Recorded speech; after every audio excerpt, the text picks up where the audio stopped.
सत्संग आज मनोरंजन हो गया है। सत्संग आज आदमी सत्संग में भी इसलिए जाता है कि थोड़ा सा आनंद ले लिया जाए, थोड़ी सी मस्ती कर लिया जाए, इसलिए आदमी सत्संग में भी जाता है। सत्संग को जिस दिन आदमी समझ लेगा उस दिन व्यक्ति का कल्याण हो जाएगा। सत्संग को जिस दिन हम समझ लेंगे उस दिन हमारा कल्याण हो जाएगा। सत्संग में जिस दिन हम अधिकारी बन करके जाएंगे उस दिन हमारे जीवन में परिवर्तन होना निश्चित है, उस दिन हमारे जीवन में बदलाव आना निश्चित है। अभी तक हम सत्संग में चले जाते हैं, लोग कहते हैं कि बाबा इतना सत्संग होता है, फिर भी आदमी के जीवन में परिवर्तन क्यों नहीं हो रहा है? आदमी चोरी कर रहा है, मांस खा रहा है, शराब पी रहा है, नशा दुर्व्यसन कर रहा है। आदमी सत्संग में जाकर के भी वही काम करता है। एक जगह सत्संग हो रहा था, परम पूज्य गुरुदेव जी भी बैठे थे मंच पर और मैं भी बैठा था। तो मैं प्रवचन कर रहा था, गुरुजी उस समय आए ही थे, बैठे हुए थे। सामने देखा कि एक आदमी बैठा है पंडाल में और खैनी तंबाकू रगड़ रहा है, और तंबाकू रगड़ करके खा लिया, उसके बाद हाथ साफ करके बैठ गया। हमने सोचा कि इस व्यक्ति के जीवन में सत्संग का लाभ क्यों नहीं होता, इस व्यक्ति के जीवन में सत्संग का प्रभाव क्यों नहीं पड़ रहा है? इसलिए नहीं पड़ रहा है कि इसको सत्संग से कोई लेना देना नहीं है। इसलिए चला गया कि देखते हैं कि बाबा क्या बोल रहा है, ऐसे चला जाता है। बहुत लोग तो ऐसे चला जाता है जिसको सत्संग से कोई लेना देना होता नहीं। सत्संग का प्रभाव आदमी के जीवन में तब आएगा जब आदमी सत्संग में अधिकारी बन करके जाएगा। और सबसे पहले पात्र देखा जाता है कि कौन व्यक्ति किस चीज का पात्र है, अधिकारी है। अपात्र व्यक्ति के जीवन में कभी कुछ नहीं उतरता है। आप किसी घड़े को छत के ऊपर रख दीजिए और उस घड़े को छत के ऊपर रखने के बाद रात भर बारिश हो, सुबह उस घड़े में पानी जाएगा? बताइए, सुबह उस घड़े में पानी जाएगा? और आप कहेंगे कि रात भर तो बारिश हुई है और इस घड़े में पानी क्यों नहीं गया? तो क्या बारिश का दोष है, क्या पानी का दोष है, कि दोष उस घड़े का है? कि घड़ा उल्टा था, घड़ा जिधर से पानी जा सकता था उधर से वो घड़ा बंद था। इसी के कारण उस बारिश होने के बाद भी उसमें पानी नहीं गया। उसके मूल में घड़ा का दोष है, बल्कि बारिश का दोष नहीं है। ठीक हमारे जीवन में भी ऐसा होता है। सत्संग का बारिश तो बरसता है, लेकिन वो बारिश हमारे भीतर में जा नहीं पाता है। उसके मूल में कारण यही है कि अभी तक हम अपने आप को अधिकारी नहीं बनाए। हम सत्संग के अधिकारी नहीं हैं। हम सत्संग में चले तो जाते हैं, संतों को सुन तो लेते हैं, लेकिन हम जिस दिन अधिकारी हो जाएंगे उस दिन हमारे जीवन में ज्ञान उतर जाएगा। वेदांत शास्त्र में सबसे पहले अनुबंध चतुष्टय की बात की जाती है कि अधिकारी, विषय, संबंध और प्रयोजन। किसी शास्त्र को अगर कोई व्यक्ति पढ़ता है तो सबसे पहले उस शास्त्र का पढ़ने का अधिकारी वो है कि नहीं। अगर अधिकारी नहीं है तो अनाधिकारी व्यक्ति के जीवन में कभी ज्ञान नहीं उतरता है। अनाधिकारी व्यक्ति के जीवन में कभी ज्ञान आ ही नहीं सकता है। सबसे पहले अधिकारी देखा जाता है। कभी आप गीता पढ़ें, गीता तो सर्वमान ग्रंथ है, सबको पढ़ना चाहिए। जब आप प्रथम अध्याय को पढ़ेंगे तो आपको लगेगा कि अर्जुन उपदेश दे रहा है, आदेश दे रहा है। किसको? भगवान कृष्ण को। अर्जुन कह रहा है कि सैनयोर उभयोर मध्य रथम स्थाप्य में च्युत। हे अर्जुन, हे भगवान कृष्ण, मेरे रथ को आप सैनयोर उभयोर मध्य, जो दोनों सेनाओं के बीच में स्थापित कर दो। मैं देखना चाहता हूं। अभी अर्जुन मालिक है और भगवान कृष्ण सारथी है। उससे कह रहा है कि मैं तुमको आदेश दे रहा हूं कि मेरे रथ को तुम स्थापित कर दो इन दोनों सेनाओं के बीच में। मैं निरीक्षण करना चाहता हूँ, मैं निरीक्षण करना चाहता हूँ कि जिससे साथ मुझे युद्ध करना है, जिसके साथ मुझे लड़ना है, वो कौन है, किसके साथ मुझे युद्ध करना है, थोड़ा सा मैं देख तो लूं। और जब तक आदेश देता है तब तक भगवान कृष्ण कोई उत्तर नहीं देता है, और आदेश देता है और स्थापित कर देता है। और जब सामने देखता है कि विष्णु पितामह है और सारे लोग हैं, कृपाचार्य हैं, द्रोण हैं, जिन्होंने हमें शिक्षा दिया, गांडीव को रख करके अर्जुन रथ के पीछे चला जाता है। अर्जुन पीछे चला जाता है। अर्जुन कहता है कि मैं युद्ध नहीं करूंगा। अर्जुन के बीच की स्थिति हो जाती है। गीता में कहता है अर्जुन की कार्पण्य दोषोपहत स्वभाव, अरे मेरे स्वभाव तो कार्पण्यता से हत हो गया, मेरी स्थिति ऐसी हो गई है कि मैं विचार मूढ़ हो गया हूँ, क्या करूं नहीं करूं। और जैसे ही अर्जुन शिष्यत्व को स्वीकार करता है भगवान कृष्ण के कि शिष्यस्ते हम साधि माम त्वाम प्रपन्नम, हे भगवान मैं तुम्हारे शरण में आ गया हूँ, मैं तेरा शिष्य हो गया हूँ। साधि माम त्वाम प्रपन्नम, अरे मैं तेरे शरण में आ गया हूँ, अब तुम मुझे साधो, मुझे उपदेश दो। वैसे कृष्ण उसको उपदेश देना प्रारंभ करता है। अभी तो हमारा अहंकार बीच में रोड़ा बन रहा है, अभी हम अधिकारी नहीं बने हैं। श्रोता के 4 भेद किए गीता में। कभी आप लोग गीता पढ़ेंगे तो गीता सर्वमान्य ग्रंथ है, सबको पढ़ना चाहिए। एक आर्थ, एक जिज्ञासु और एक ज्ञानी और एक अर्थार्थी। आदमी अर्थ के लिए किसी का भजन करता है, आदमी अर्थ के लिए कहीं जाता है। आज सत्संग का वही महत्व हमारे जीवन में है कि हम महापुरुषों का साहचर्य इसीलिए करते हैं कि महापुरुष के साहचर्य में जाएंगे तो कुछ पाप हमारे कट जाएंगे। आज आदमी महापुरुष के साहचर्य में इसीलिए जाता है कि मेरे कुछ पाप कट जाएं, कुछ पुण्य मुझे प्राप्त हो जाए, इसीलिए आदमी महापुरुष के साहचर्य में जाता है। कुछ चाहने वाला व्यक्ति, कुछ पाने वाला व्यक्ति, और एक आर्त जिसके पास कोई रास्ता नहीं है, कोई रास्ता नहीं है। जब कोई रास्ता नहीं बचता है तब आदमी भगवान के शरण में या संतों के शरण में या महापुरुषों के शरण में जाता है। समाज की ये स्थिति देखेंगे, जब कोई रास्ता नहीं है तब आदमी संत के शरण में जाता है।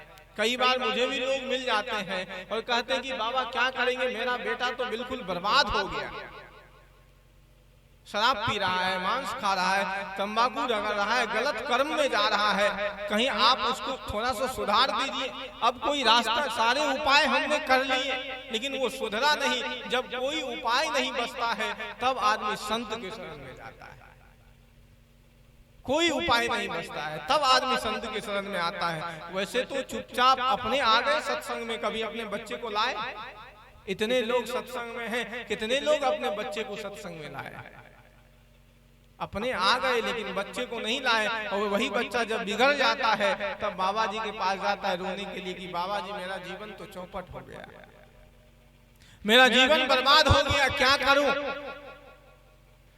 कोई रास्ता बताओ, मेरा जीवन तो बर्बाद हो गया। तब आदमी संत के पास जाता है जिसके पास कोई उपाय नहीं बचता है। महाभारत में भी एक ऐसा प्रसंग आता है कि जब द्रौपदी का चीरहरण हो रहा था, चीरहरण जब द्रौपदी को नंगा किया जा रहा था, केवल एक शब्द का प्रयोग उसने कर दिया। देखिए, आदमी को शब्दों का भी प्रयोग बहुत संभल करके करना चाहिए, बहुत सोच करके करना चाहिए। द्रौपदी केवल इतना बोली कि अंधे का पुत्र अंधा होता है, केवल एक शब्द का प्रयोग, परिणाम द्रौपदी को भरी सभा में जब नग्न किया जा रहा था तो वो सोच रही थी, पहले सोची कि अरे इतने सभा में इतने लोग हैं, कोई न कोई तो हमारी रक्षा जरूर करेंगे। पहले वो भीष्म पितामह के पास जाते हैं कि आप इतने बड़े ज्ञानी हैं, इतने बड़े तत्वदर्शी हैं, इतने बड़े नीतिविद हैं, आप मेरी रक्षा कर लो, मैं आपके शरण में आया हूं, आपके सामने ये गलत कर्म हो रहा है।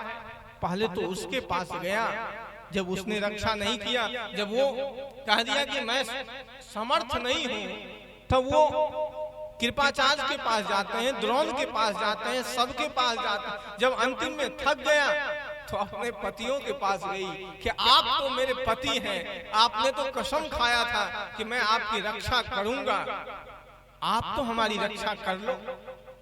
वो भी जब सिर झुका लिए तो कर्ण के तरफ देखा और लोगों के तरफ देखा, और जब द्रौपदी सोच रही है कि कोई नहीं साथ, तो द्रौपदी सोचती है कि मैं स्वयं की रक्षा मैं स्वयं खुद कर लूंगी, और साड़ी दबा करके दांत में बिल्कुल खड़ी हो गई। जब वो भी नहीं चला, तब द्रौपदी याद करती है भगवान कृष्ण को कि अब तो मेरे पास कोई रास्ता नहीं है, अब आप ही एक सहारे हो, आप ही मेरी रक्षा कर सकते हो। कहानी है, काल्पनिक है, जो भी यथार्थ रहा हो, लेकिन कहने का भाव ये है कि जब आदमी के पास कोई उपाय नहीं बचता है, तब आदमी संत के पास जाता है, तब आदमी संतों के शरण में जाता है, तब आदमी महापुरुषों के साहचर्य में जाता है। जाना तो आदमी को पहले चाहिए, पहले नहीं जाता है। एक तरह के जिज्ञासु वो है जो आर्त है, बिल्कुल दुखित है, कोई रास्ता नहीं है उसके पास, अब कोई मार्ग नहीं बचा, तब वो आदमी जाता है संत के पास, संत के शरण में। और एक जिज्ञासु बन करके जब कोई व्यक्ति सत्संग में आता है तो यकीन मानिए कि उसके जीवन में ज्ञान उतर जाता है। सत्संग में हम ज्ञानी बन करके नहीं जाए, ज्ञानी भी अगर कोई ज्ञानी बन करके सत्संग में आता है तो उसके जीवन में भी कोई लाभ नहीं होता है। सत्संग में ज्ञानी बन करके मत आइएगा कि हम वहां जाएंगे और वहां समीक्षा करेंगे कि संत के पास कितना ज्ञान है, तो उस समीक्षा करने के लिए आइएगा तो कुछ लाभ नहीं होगा। संत के पास जब कोई व्यक्ति समीक्षा करने जाता है तो उसको लाभ नहीं मिलता है, संत के पास तो जिज्ञासु बन करके जाना पड़ेगा। जब कोई व्यक्ति जिज्ञासा लेकर के जाता है, गीता कहती है कि तद्विद्धि प्रणिपातेन परिप्रश्नेन सेवया उपदेक्षन्ति ते ज्ञानम ज्ञानिनस्तत्वदर्शिनः। कहा कि तद्विद्धि प्रणिपातेन परिप्रश्नेन सेवया, जब कोई व्यक्ति तद्विद्धि प्रणिपत भाव से गुरु के पास जाता है, तद्विद्धि प्रणिपातेन परिप्रश्नेन सेवया, जब गुरु के पास जा करके समर्पण भाव से उपदेक्षन्ति ते ज्ञानम ज्ञानिनस्तत्वदर्शिनः, ते ज्ञानिनः तत्वदर्शिनः उपदेक्षन्ति ज्ञानम। फिर वो तत्वदर्शी महापुरुष ज्ञान का उपदेश करता है। जब कोई व्यक्ति श्रद्धा पूर्वक जाता है, समर्पण पूर्वक जाता है। एक घटना आप लोगों को याद होगा कि रामायण का युद्ध जब समाप्त हो गया, रामायण का युद्ध जब समाप्त हो गया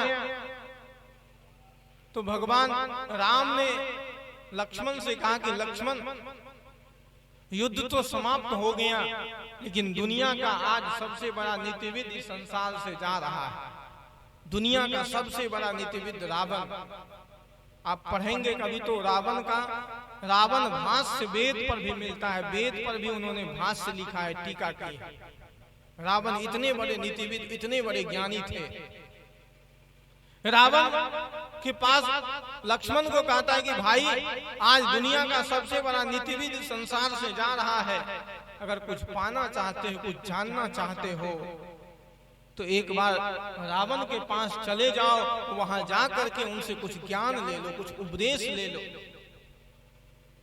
आज दुनिया का सबसे बड़ा नीतिविद संसार से विदा हो रहा है। और जैसे ही रावण के पास लक्ष्मण जाता है तो लक्ष्मण को अहंकार था, और अहंकारी व्यक्ति कभी ज्ञान का लाभ नहीं करता है।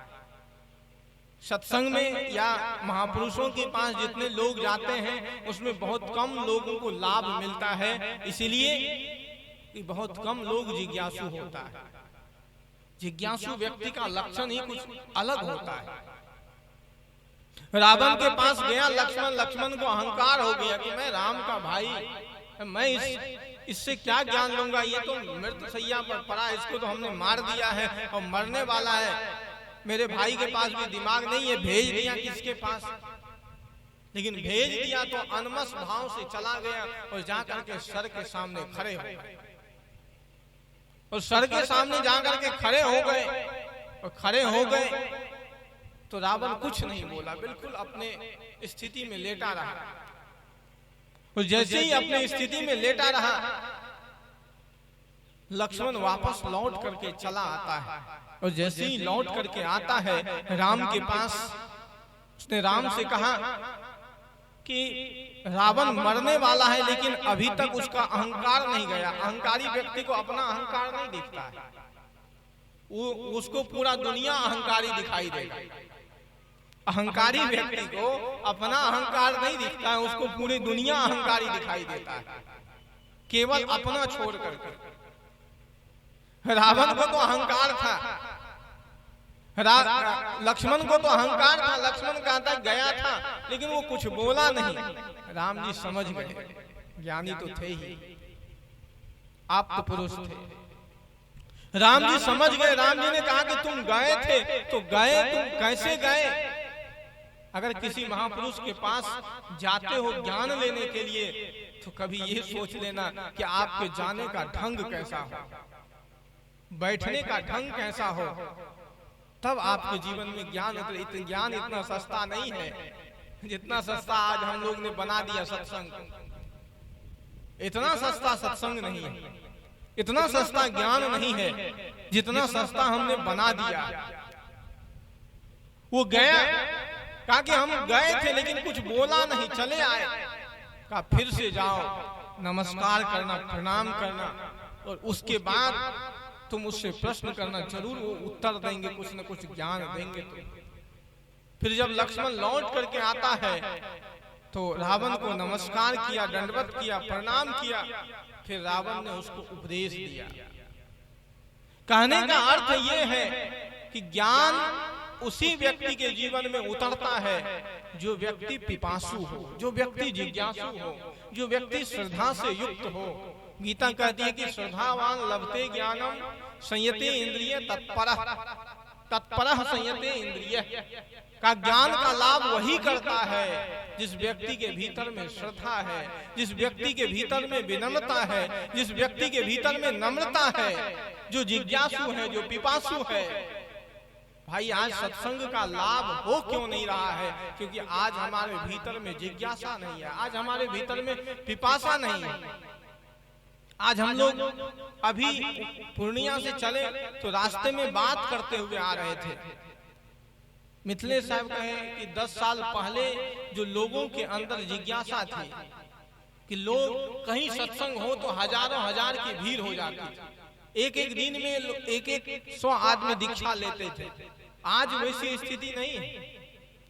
आज का समय बड़ा भयंकर होता जा रहा है, आदमी बदलता जा रहा है, सत्संग बढ़ा है, सत्संग बहुत बढ़ा है, और सत्संग का ट्रैक भी चेंज हो गया। भागवत कथा है और न जाने क्या क्या, उसमें भीड़ होती है, उसमें खूब भीड़ होती है। लेकिन जहाँ शुद्ध ज्ञान का बात होता हो, जहाँ आदमी को जीवन बदलने की चर्चा होती हो, वहाँ आदमी आज कम जाना चाहता है, वहाँ आदमी आज कम जाना चाहता है। आज आदमी के जीवन में परिवर्तन क्यों नहीं है? तो मैंने कहा आज श्रद्धा नहीं है मनुष्य के जीवन में। गीता कहती है कि श्रद्धावान लभते ज्ञानम, ज्ञान का लाभ वही व्यक्ति कर सकता है जिस व्यक्ति के भीतर में श्रद्धा है, जिस व्यक्ति के भीतर में पिपासा है, जिस व्यक्ति के भीतर में जिज्ञासा है, वही व्यक्ति ज्ञान का लाभ कर सकता है, उसी व्यक्ति के जीवन में ज्ञान उतर सकता है। मैंने कहा कि अधिकारी, पहला सूत्र है अधिकारी होना। जब कोई व्यक्ति अधिकारी हो जाता है, अधिकारी व्यक्ति के जीवन में स्वतः ज्ञान आ जाता है। घड़ा को रखिए, मैंने कहा घड़ा को टेढ़े रखने के बाद कितनी भी बारिश होगी उसके अंदर पानी जा नहीं सकता है। उसी घड़े को आप सीधे कर दीजिए, उसी घड़े को आप सीधे कर दीजिए, और जितना जल भरना चाहेंगे उतना, जितना उसके अंदर पात्र है, जितना खाली है, उतना जल भर जाएगा। आज वही स्थिति है। आज घड़े को सीधा करने की जरूरत है, आज भीतर में श्रद्धा को लाने की जरूरत है। इसलिए लोग कहते कि बाबा इतना सत्संग हो रहा है, लेकिन सत्संग से मनुष्य के जीवन में परिवर्तन क्यों नहीं आ रहा है?